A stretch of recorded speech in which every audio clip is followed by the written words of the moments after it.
everyone, welcome back to my channel. So for today's video, I am going to be giving you my thoughts and opinions on the Beauty Blender foundation as well as the Beauty Blender concealer, and we will be applying both of them using the Beauty Blender. We have a lot to cover, so let's get started. So the reason that both of these products are out of their packaging is because I actually bought these back in summer of 2020, and I remember I filmed a video with both of them, but I wasn't posting at that time, so by the time that I wanted to post it, it's just the timing was all wrong, so I just decided to discard that video and make a new one, hence why we're here today. The only thing I do remember is that obviously the foundation wasn't my right shade. Like, I always pick the wrong one. It doesn't matter what brand it is, I just always manage to pick the wrong foundation shade for me, which is crazy because this has 40 options and I still managed to screw it up. Literally, I remember nothing about testing out this foundation because I tried it once, I didn't try it again. This is the Beauty Blender Bounce Foundation. It is a liquid whip long wear foundation, and I got the shade 3.60W, and this is the Bounce Beauty Blender concealer, and I got the shade 3.50W Tan Sand. It says that it's a weightless buildable full coverage foundation with a natural matte finish that wears up to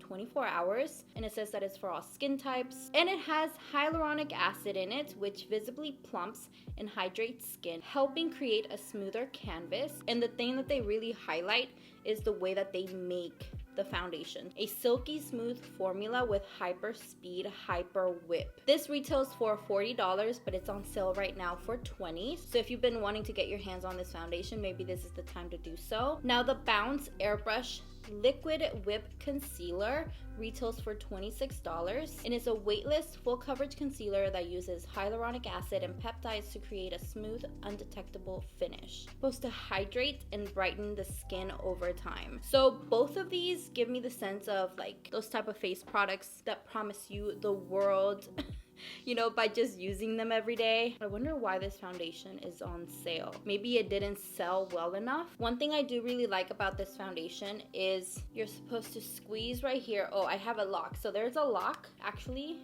let me lock it and let me shake it. I've only used it once. So then I'm gonna do, or try to do, one full pump.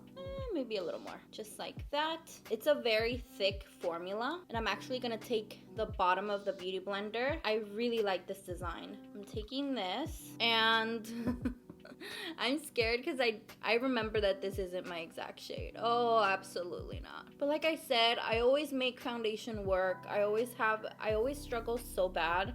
I don't know why. Okay, it's a very thick formula, and as usual, the Beauty Blender is soaking most of the product up. That was like a pump and a half of foundation, and it still managed to soak it all up, which is bonkers to me. Is it too late to not use the Beauty Blender with this? Kind of like 3.5 pumps of foundation. Yeah, this Beauty Blender just soaks up so much product. I am not liking the finish that this is giving me, but at the same time, I'm gonna do a little bit more. Yeah, I'm not liking this foundation one bit. I mean, I look ridiculous because this is not my shade. Like I said, it's okay.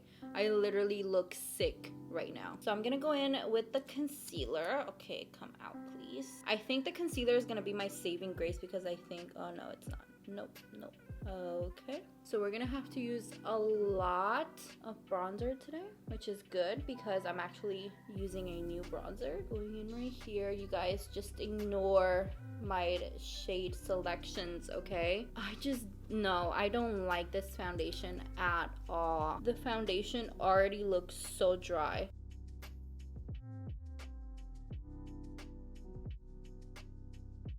Okay, let me look at this up close.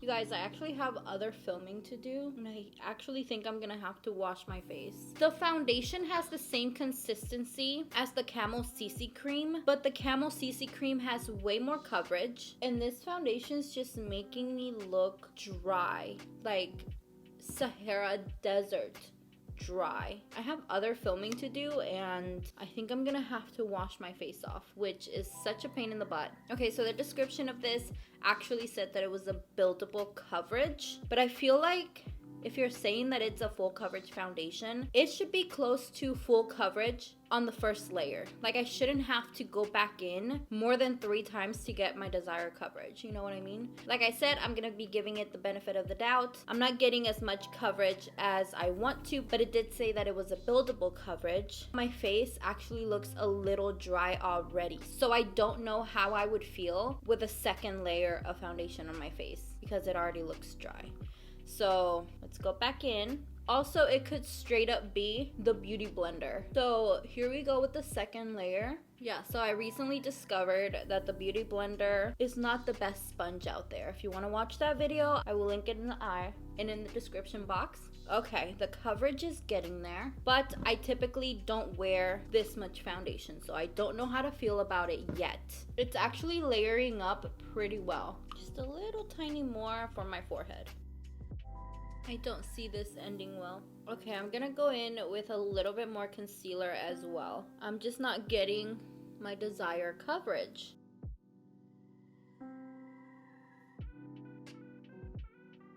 Okay, so far I am not liking it one bit. It is lightweight, I'm not gonna lie. Even with 2 layers of foundation, I don't feel the foundation at all. But I can see it. And it looks cakey. It doesn't look natural at all. You guys saw that this wasn't my shade as well. So it's not because, you know, I picked the wrong shade that I don't like it. So I'm gonna go finish off the rest of my face off camera and I'll come back to you with my final thoughts. Okay, obviously any foundation looks good with a little bronzer, but this foundation looks so dry. You guys, this looks just not the way I like my foundation to look. It claims to have a natural finish, but it does not. Especially because you need at least 2 layers of the foundation in order to get my desired coverage, which I don't necessarily need too much coverage. So if you need a lot of coverage, I don't think you would like this foundation. Also, I was thinking of just passing this foundation on to my sister because she is a lighter complexion, so the shade might have matched her a little better. But the problem with that is that she has dry skin, opposed to me. I have oily combination skin, so I just don't think this would work well with dry skin. Also, the concealer, I had to go in with double the amount that I normally do, especially because concealer tends to crease on me. So I don't like putting that much concealer under my eyes. I need something that's like 1 layer and done type of concealer, and this just isn't it. With the first layer, you could still see the darkness on my eyelids and a little bit of darkness on my under eye, which you can still see through a little bit through my under eyes as well. It might look good on camera and you guys might be thinking, oh, she's literally going insane. But no, you guys, like, keep in mind you have to be like super duper close to my face in order to see how dry and how cakey this looks on my skin. But I just wouldn't feel comfortable wearing this out of the house. I'm sure it's gonna be fine for filming. I always hate when I have to give something a negative review, but I want to be real and honest with you guys. I really don't like this foundation and concealer, and most recently I found out that the Beauty Blender isn't the best beauty sponge in the industry. I still wouldn't want these products to go to waste, so I'm just gonna put them in my project pan and use them up. So thank you guys so much for joining me in today's video, and I will see you guys tomorrow.